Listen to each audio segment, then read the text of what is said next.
Hi, welcome back to Mechanic Garage. It's been a while, got a bit of sun, so let's see if we can get a bit of work done on this.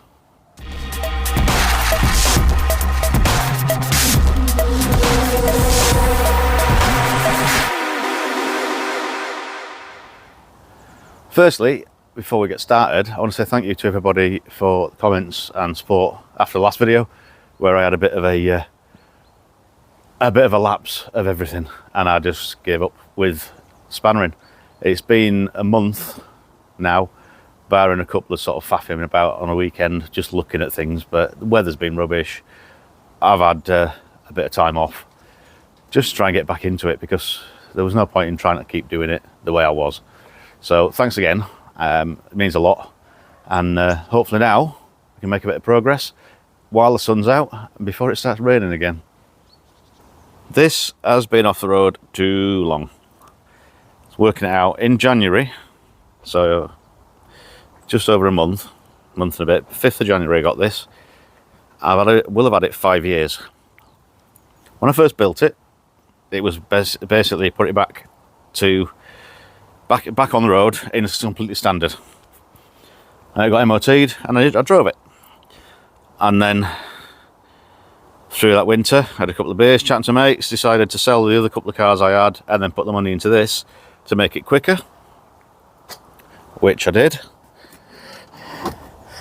And it ended up with a 1.8 Rover K-Series with a few tweaks and mods and sorting things out. It should be around 140 horsepower, that's what I'm aiming for. And the last time I put the engine in, I put a high performance clutch in, which was a trial one, and it shredded it. Shredded it in no time, it overheated, material wasn't suitable. So I got another one and put a standard clutch back in it, which had worked fine. New pressure plate and all the rest of it. And when I did that, on the back of the alternator, there's wire in, that nearly fell on my head. There's wire in there, and I'd forgotten to disconnect the battery. And I just got a tiny little spark. And since then, the charging light's on, so I've blown the diodes in there. Now, I could have taken it apart and replaced it, but I managed to get a second-hand alternator for 40 quid. Here is said alternator. However, it's just in used condition. It's exactly the same as the other one was. It needs a really good clean up. So I'm going to give it a quick going over with a rotary wire brush. Just clear off the muck and clean it up, get it put on. If it don't work, I can send it back, but they're confident it does. It's quiet enough, it's smooth. And it's got a dent on the front pulley, look. So I'll be swapping that. That's alright, I'll take that off the other one.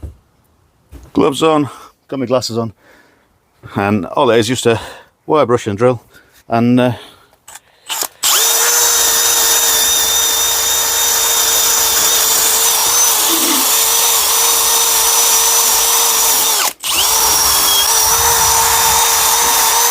clean off all the muck.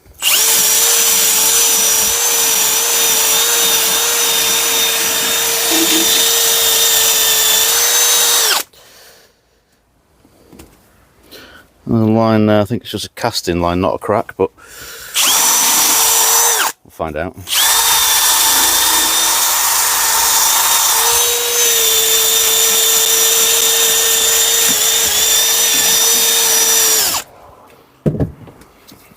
Right, just cleaning that. I don't know if you can see it or not. That's cracked. Probably got corrosion in it, but that's a crack. There. And as I say, that's got a dent in it as well. The joys of buying second-hand bits. However, I know mine works, and the only bit that doesn't is inside here. So I'm going to take mine to bits. Oh, there you go, there's another bit, there's that. Brilliant. Yeah. Oh well. Expensive diode pack, so never mind. If I can get the back out of this, put the guts out of this into mine, we should be able to make one good one that works. Yeah.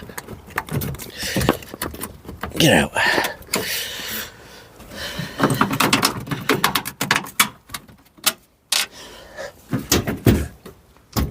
Get out.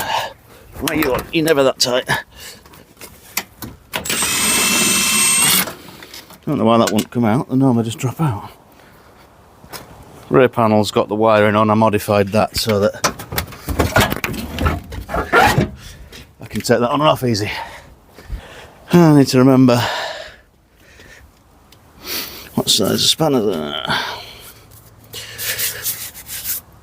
Battery's already off this time.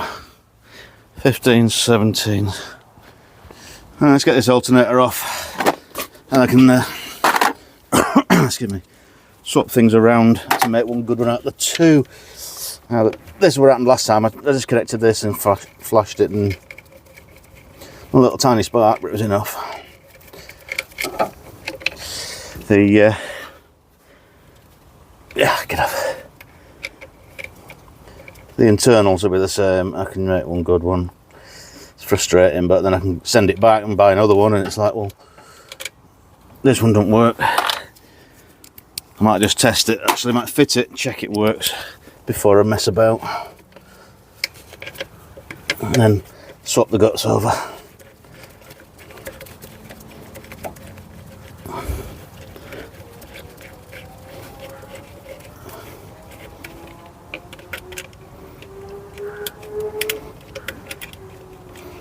Get off.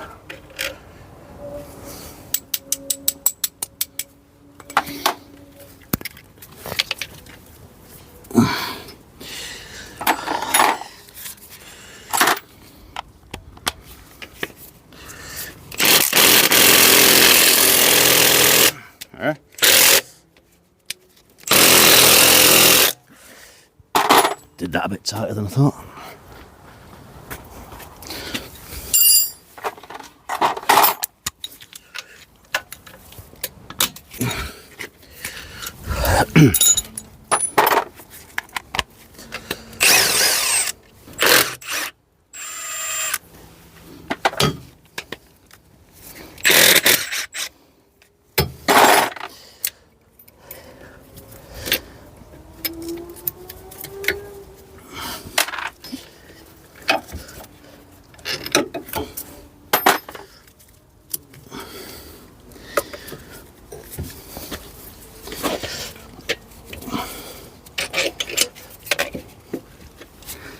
Go and get the other one.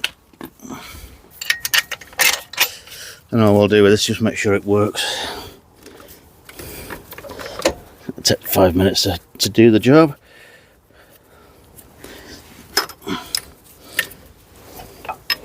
It's a lot easier when you got the room like this.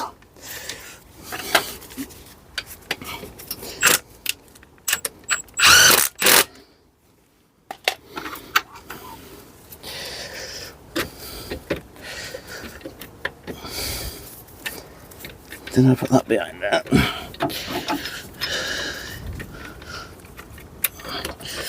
I suppose it matters for this quick test. And the washer was on that one actually.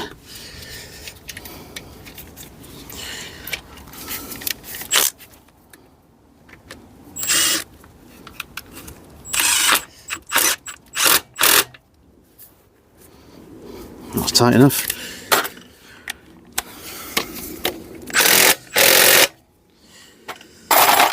Get the two bits of two wires back on. A bit I tell straight away whether the charging light comes on, because the charging light was staying on.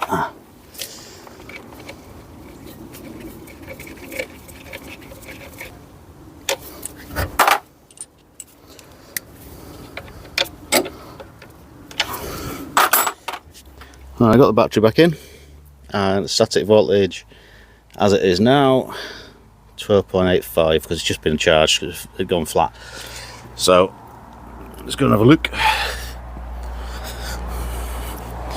Hopefully it's all right. Really?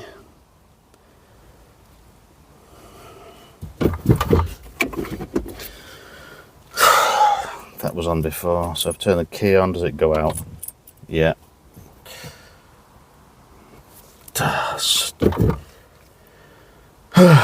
Okay.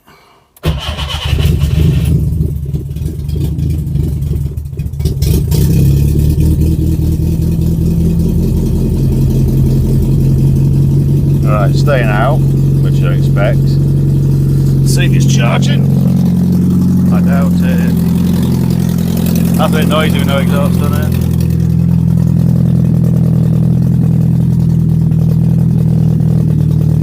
No, not really.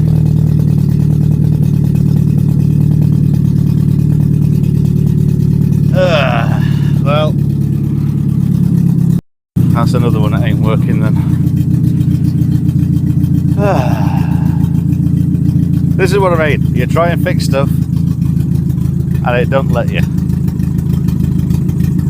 That must have the same fault. Or I've got something else wrong that both these work. Oh dear.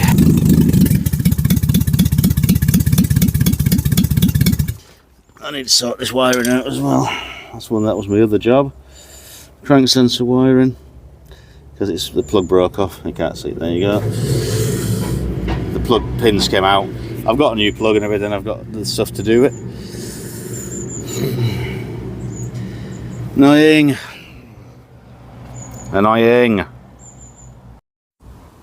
Right. Let's test this out. This is the one that I bought.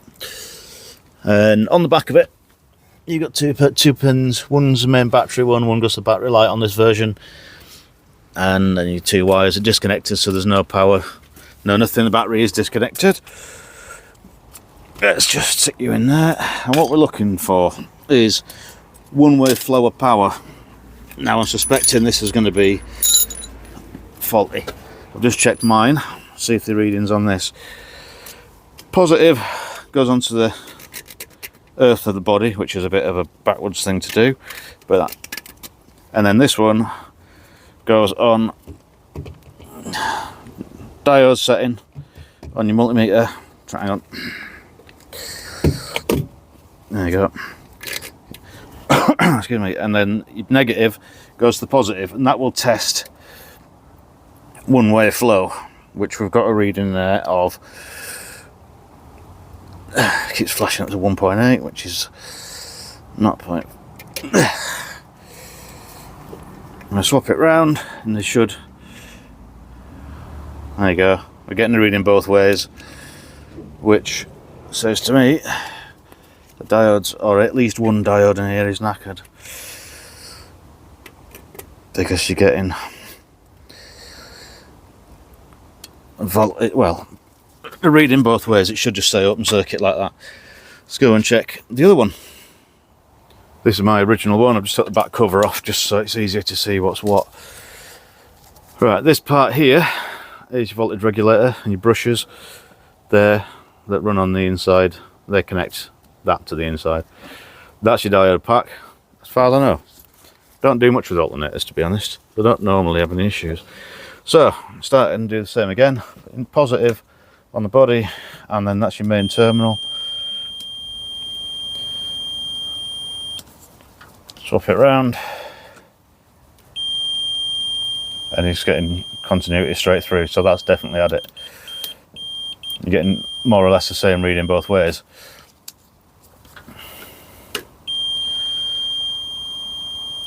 So that one's definitely had it. Now the other one, I'm not entirely sure, because the readings are all different. You only need one out of the six. I think there's six maybe. 1, 2, 3, 4 maybe in there, to be honest. As I say, I don't know what's inside these. It's a long time since I've had, it's like decades since I've actually had to strip anything to repair it, because most things now you just take apart and replace a bit. But this one is the one I flashed with a spark. The other one I did notice, one of these little casting arms was shorted onto the windings. So what do we do now? Just to confirm it, I thought I'll just check on the Volvo. It's got the same sort of wiring, same sort of two connections on the alternator. Move you there. You can see that now. It says basically open circuit. Excuse me. I shall hopefully you can still see that's now moved. I'll stick the positive on the body and negative to the main battery terminal, and we get a reading. That's a different total reading to the others, much higher. And then swap them round. This is where we'll see if we get a reading at all. Nothing. That means that diode, that's what should have been happening on the other one. It'll only allow power through one way.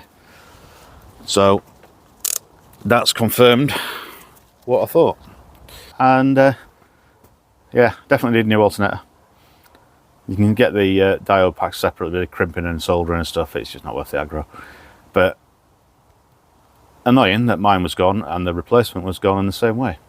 That could have been caused because the casing that I showed earlier in the video got bent over. That was putting earth directly to the windings, so that's probably blown them straight away. That's probably what it was. Whether that happened in storage, whether it's happened before it was taken off the car or what, I don't know. I shall get that sent back anyway. So that was a bit of another non-event, but at least now I know where it is. I can get somewhere. It's gone freezing cold now, the sun's gone in, and it's time for a cup of coffee. If you want to buy us a coffee, click the link below. That'd be really appreciated. But it all goes towards buying a new alternator. But anyway, thanks for watching. Bit of a non-event, as I say, but at least we know now what's wrong, and we did a bit of confirmation and a bit of learning for me, because it's a long time since I've had to do it, and it's just starting to rain, so I'm going to go in. Thanks a lot. Cheers.